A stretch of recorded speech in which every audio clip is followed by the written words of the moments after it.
Estamos en el Patio de la Infanta y en el Patio de la Infanta lo que se ha hecho es fundamentalmente tratar uno de los aspectos que definen la Ilustración, que es la pasión por el coleccionismo. Estas gentes que generaron el Aragón del siglo XVIII pusieron en marcha una auténtica pasión por el coleccionismo que inició la propia Infanta Teresa Vallabriga, que da nombre al patio y cuya colección tengo detrás, justamente recreada en los retratos de ellos por Isabel Guerra, que ha hecho los retratos tanto del infante Don Luis como de la infante Doña Teresa y todos sus hijos. Y posteriormente, junto a ella, tenemos también la muestra de lo que fue la colección de los Pignatelli. La colección de los Pignatelli que tenemos justamente enfrente es una de las colecciones más hermosas que nos quedan de la época relativos al dibujo. Aquí hay que tener en cuenta que ellos son gente que han estado en Italia prácticamente durante toda su vida y que en sus primeros años y que por lo tanto se han dedicado a comprar dibujos originales, con lo cual la historia del dibujo italiano para hacerla hace falta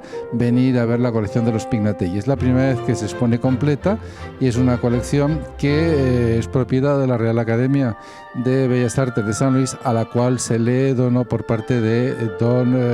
Ramón de Pignatelli y sus hermanos. Y junto a esa pasión por el dibujo, a la pasión por el arte, no solamente hay que hablar de arte, sino también de arqueología, porque en este momento estamos viendo cómo aparecen una serie de muestras en el patio que testimonian esa riqueza de la arqueología que se ha detectado como uno de los elementos claves para entender cuál es nuestro origen y de dónde venimos. Hay un zaragozano que es Alcubierre, que es el creador y el iniciador de la arqueología contemporánea, y que lo es porque fue el que excavó Pompeya y Herculano, o Herculano y Pompeya en este orden, en 1738 y 1748. Y de él tenemos pues todos los restos que nos quedan, los dibujos, tenemos también piezas muy importantes de las colecciones de la Real Sociedad Económica Aragonesa de Amigos del País que perviven hoy día, y tenemos por ejemplo estos hermosos bustos de italianos que nos hablan de esa pasión por la arqueología del siglo XVIII.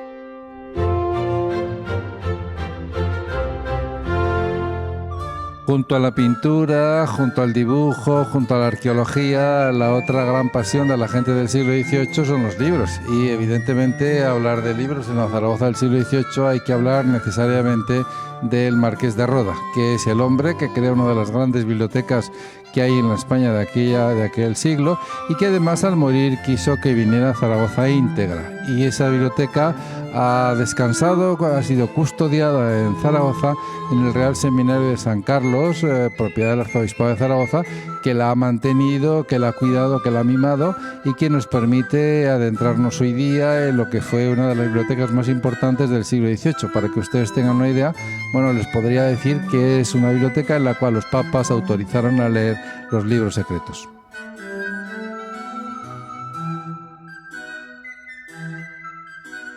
El proyecto de Pasión por la Libertad se compone de varias exposiciones. La primera de ellas es la que estamos aquí, es la pasión por la ciudad de Zaragoza. De alguna manera recreamos la ciudad de Zaragoza en tiempos de Pignatelli, que es de alguna manera el referente y el elemento fundamental que nos va a seguir en todo el discurso. Y lo hacemos comenzando por el Paseo del Ebro. En la Zaragoza del siglo XVIII se pone de moda y se recupera el Paseo del Ebro para pasear tranquilamente al lado del gran río y además poder contemplar lo que es la ciudad, tal y como podemos verla aquí en esta recreación. Esa sería la imagen que tendrían los zaragozanos de la ciudad en el siglo XVIII, que es una ciudad que recrea Casanova y que además yo creo que nos habla de la enorme importancia que tiene las torres de Zaragoza y sobre todo la imagen del Pilar.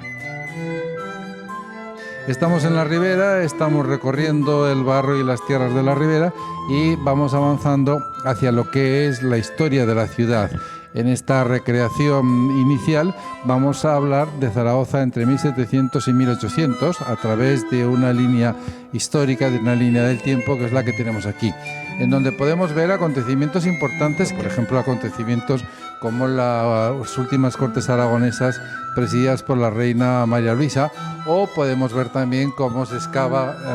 Herculano por Alcubierre, o incluso cómo es los pasquines que se colocan por la calle o el túmulo de la reina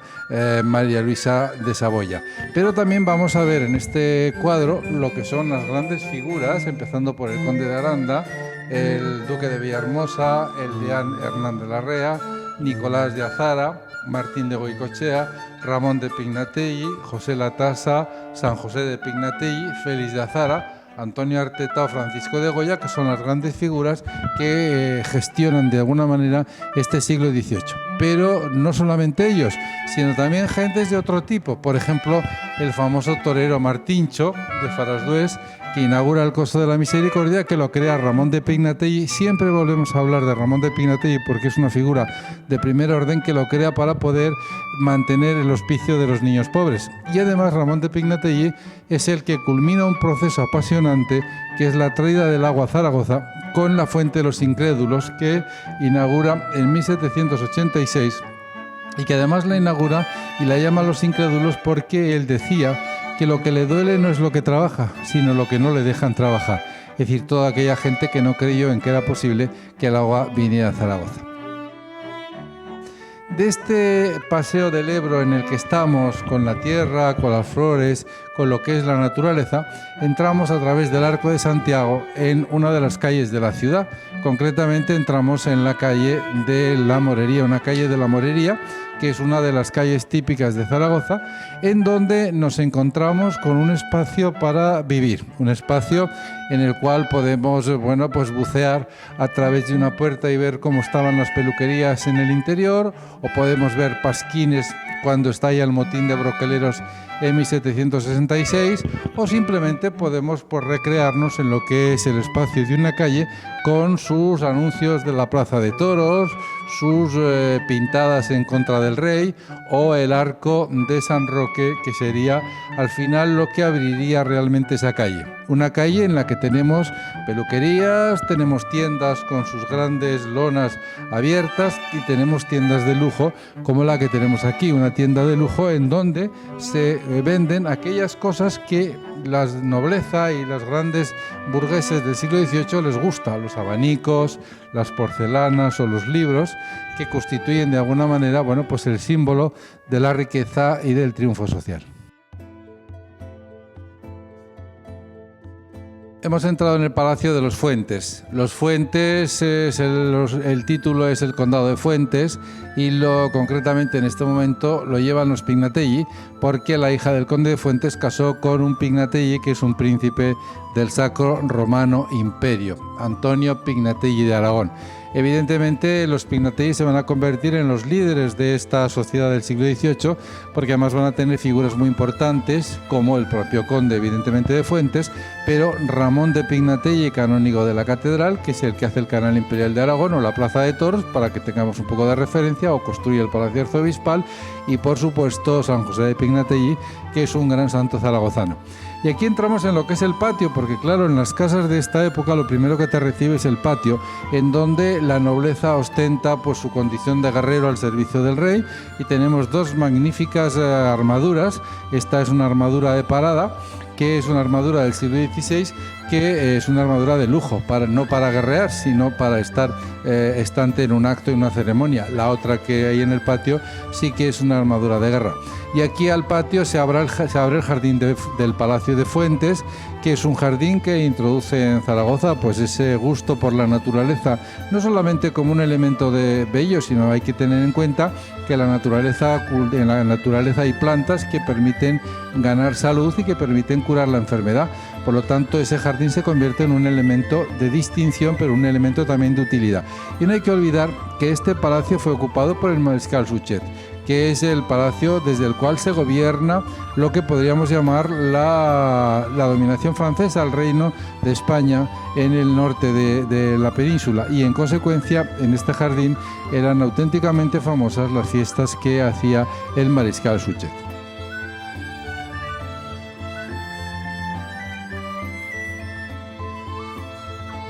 Enfrente tenemos un gran mural que nos habla de lo que son los aragoneses en el siglo XVIII. Aquí estamos viendo y valorando la enorme importancia que tienen los aragoneses en la construcción del mundo contemporáneo. Son los que aportan pues, la medicina preventiva, por ejemplo, o los que ponen en marcha el periodismo contemporáneo, o los que inician la arqueología, o los que inician los estudios de la flora y de la fauna, o los que inician lo que podríamos llamar los grandes asentamientos en territorios despoblados. Por ejemplo, Texas es puesto en marcha por un aragonés. Pero además de todo esto, que es muy importante, yo querría destacar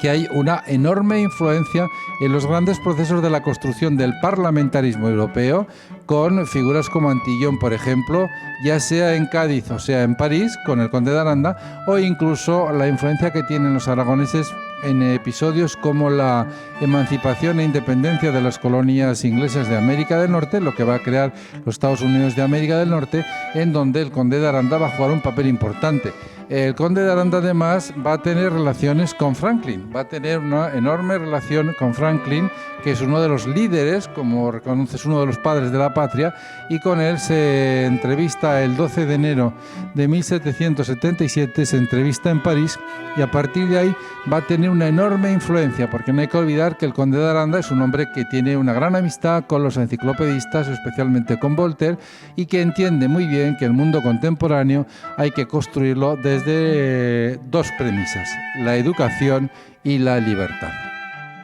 El patio da entrada a lo que es el palacio en sí, y nosotros hemos recreado un espacio que es el salón, el gran salón de los Pignatelli,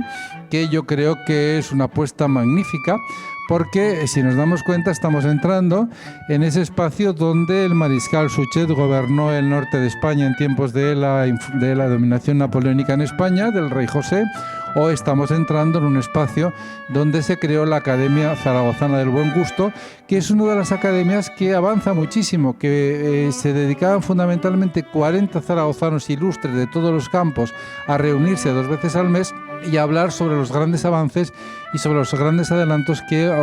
acontecían en Europa. Esto la convirtió en un punto de referente para la investigación y para la ciencia, con lo cual al final pues surgió la envidia, y ya pueden calcular que estalló cuando la Universidad de Salamanca decidió que la Academia del Buen Gusto había que cerrarla porque eran fundamentalmente volterianos, enciclopedistas y en consecuencia peligrosos. Bueno, aquí tienen ustedes la casa de ellos, de los Fuentes. Ellos están cerca de la chimenea, con flores secas que se hacían en este momento como adorno para poder mantener y alimentar a los niños pobres, y sobre la mesa están los diarios de Madrid y de Zaragoza del siglo XVIII, y junto a ellos pues todo un muestrario de lo que es la riqueza, el patrimonio, el esplendor de una familia como la familia de los Pignatelli, que tenían un palacio abierto al Coso, donde nosotros hemos querido situar este balcón, de alguna manera estos balcones,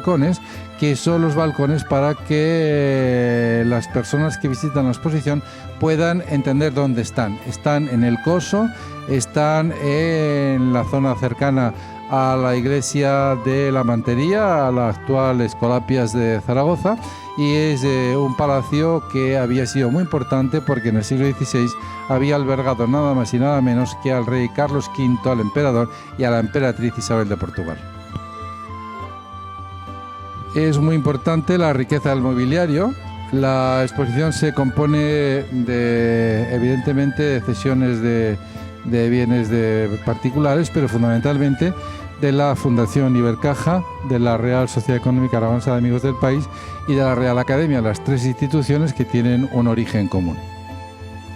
En todo palacio hay que tener en cuenta que tiene una enorme importancia la capilla. Bueno, pues entramos en la capilla, que es la capilla de San José de Pignatelli, que es el refundador de los jesuitas, que fue canonizado en junio de 1954 por el Papa Pío XII, y que además yo creo que es uno de los santos referenciales para la orden jesuítica. La capilla la hemos reconstruido tal y como sería una capilla del siglo XVIII, y sobre todo el Palacio de Fuentes, en donde nos hemos permitido solamente un lujo, y es que bajo el altar hemos reproducido la tumba de San José de Pignatelli, que está en la iglesia del Jesús de Roma, porque para los jesuitas es el restaurador de la orden y por lo tanto un hombre de una enorme importancia.